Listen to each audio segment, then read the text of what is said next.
पूछताछ के दौरान आफताब ने यह भी बताया कि उसने श्रद्धा का मोबाइल मुंबई में ही कहीं फेंका है। इस केस में श्रद्धा का मोबाइल एक अहम सबूत साबित होगा, लेकिन मोबाइल से पहले पुलिस लाशों के टुकड़ों को ढूंढकर पहले ये पुख्ता कर लेना चाहती है कि कत्ल सचमुच श्रद्धा का ही हुआ है। इसीलिए 18 नवंबर को आफताब की पुलिस की हिरासत खत्म होने के बाद मोबाइल ढूंढने बाद में उसे मुंबई भी ले जाया जा सकता है।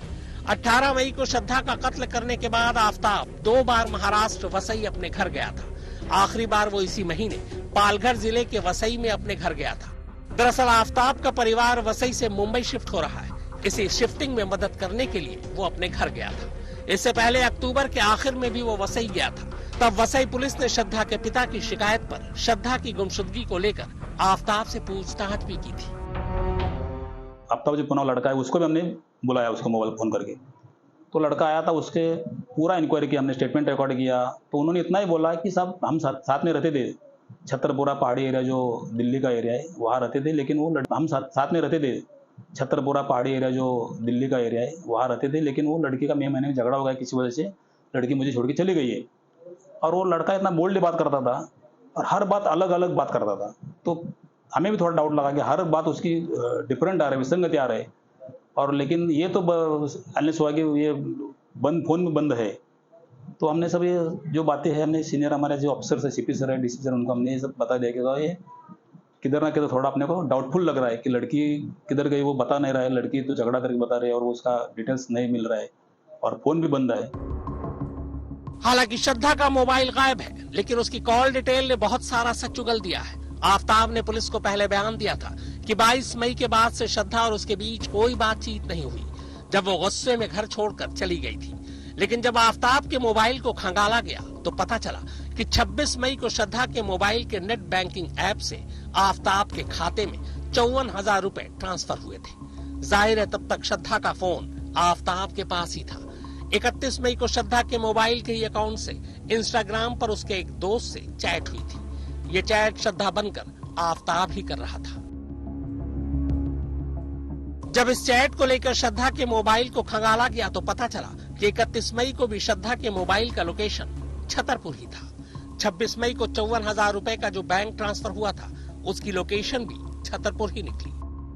जब आफताब से पूछा गया कि 22 मई को श्रद्धा उससे झगड़ा कर घर छोड़कर चली गई, सारा सामान घर में ही छोड़ गई और सिर्फ अपना मोबाइल साथ ले गई, तो फिर उसके अगले 10-15 दिनों तक उसके मोबाइल का लोकेशन छतरपुर ही क्यों आ रहा था? तब आफताब के पास इस सवाल का कोई जवाब नहीं था।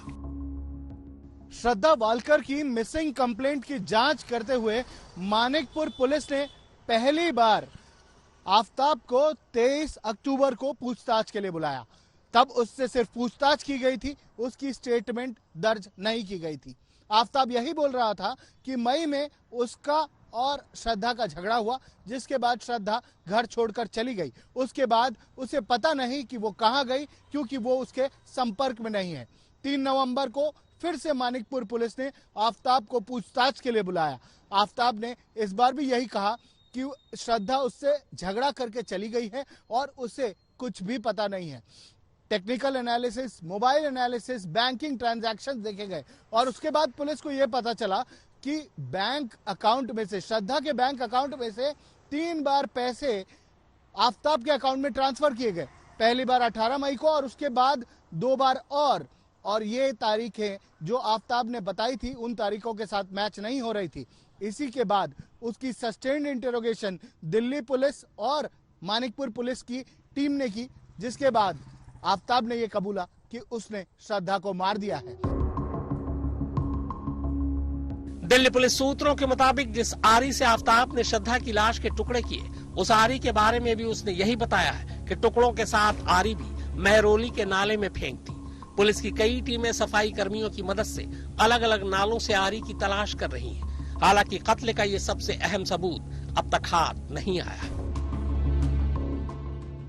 कातिल दुनिया के सामने है और उसने कबूल भी कर लिया है कि कत्ल को उसी ने अंजाम दिया है। ये कहानी सुनने में जितनी दिलचस्प है उतनी ही पेचीदा भी, क्योंकि अदालत में कातिल साबित करने के लिए पुलिस को सबूतों की जरूरत होती है और सबूतों के नाम पर सबसे अहम आलाए कत्ल पुलिस के पास नहीं है। इसके अलावा श्रद्धा का मोबाइल भी पुलिस ने अभी तक बरामद नहीं किया है। शायद यही वजह है कि दिल्ली पुलिस की कई टीमें एक साथ आफताब से लगातार पूछताछ कर सबूत जुटाने में जुटी हुई हैं। यहाँ तक कि आफताब के नार्को टेस्ट का भी पुलिस ने मन बना लिया है।